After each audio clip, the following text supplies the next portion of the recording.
ኦሪት ዘፍጥረት ምዕራፍ 38 በዚያም ወራት እንዲህ ሆነ፣ ይሁዳ ከወንድሞቹ ተለይቶ ወረደ። ስሙም ኤራስ ወደሚሉት ወደ ኦዶሎማውያን ሰው ገባ። ከዚያም ይሁዳ የከነዓናውያን የሴትዋን ሴት ልጅ አየ፣ ወሰዳትም፣ ወደ እርሷም ገባ፣ ጸነሰችም፣ ወንድ ልጅም ወለደችለት። ስሙንም ኤር ብላ ጠራችው።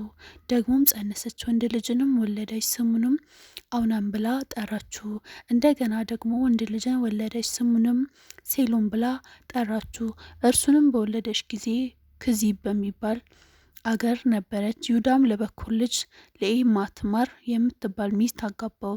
የይሁዳም የበኩር ልጅ ኤር በእግዚአብሔር ፊት ከበረ፣ ክፉ ነበር፣ እግዚአብሔር ቀጸፈው። ይሁዳንም አውናን ወደ ምድህ ወንድም ሚስት አግባትም፣ ለወንድምህም ዘር አቁምለት አለው። አውናም ዘሩ ለእርሱ እንዳይሆን አወቀ። ወደ ወንድሙ ሚስት በገባ ጊዜ ለወንዱም ዘር እንዳይሰጥ ዘሩን በምድር ያፈስሰው ነበር።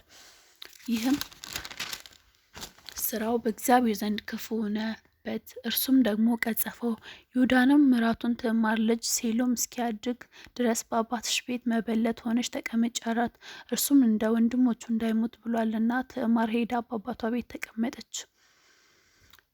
ከብዙ ዘመን በኋላ የይሁዳ ሚስት የሴዋ ልጅ ሞተች። ይሁዳም ተጽናና፣ የበጎቹን ጠጉር ወደሚሸልቱት ሰዎች ወደ ትምና ወጣ። እርሱም ኤሎማውያን ወዳጁም ኤራስ ለትዕማር፣ እነሆ አማትሽ ይሁዳ በበጎችሽ ጠጉር ይሸልት ዘንድ ወደ ተምና ይወጣል ብለው ነገሯት። እርሷም የመበለትዋን ልብስ አወለቀች፣ መጎናጸፊያውንም ወሰደች፣ ተሸፈነችም። ወደ ተምናም በሚወስደው መንገድ ዳር በኤናይም ደጅ ተቀመጠች። ሴሎም እንደ አደገ ሚስትም እንዳልሆነችው አይታለችና ይሁዳም ባያት ጊዜ ጋለሞታ መሰለችው፣ ፊቷን ተሸፍና ነበር። ወደ እርሷም አዘነበለ። እባክሽ ወደ አንቺ ልግባ አላት። እርሷም ምራቱ እንደሆነች አላወቅም ነበርና። እርሷም ወደ እኔ ብትገባ ምን ትሰጠኛለህ አለችው። የፍየል ጠቦት ከምንጋዬ እሰድድልሻለሁ አላትም። እርሷም እስክትሰድድልኝ ድረስ መያዣ ትሰጠኛለህ አለችው። እርሱም ምን መያዣ ልስጥሽ አላት። እርሷም ቀለበትና አምባርን በእጅ ያለውን በትር አለችው። እርሱም ሰጣት። ከእርሷም ጋር ዋም ጸነሰችለት። እርሷም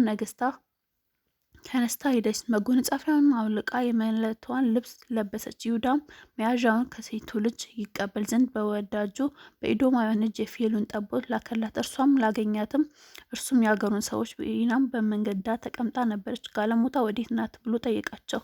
እነርሱም በዚያ ጋለሞታ አልነበረችም አሉት። ወደ ይሁዳም ተመልሶ እንዲህ አለው፣ አላገኘኋትም። የአገሩ ሰዎች ደግሞ ከዚህ ጋለሞታ አልነበረችም አሉኝ።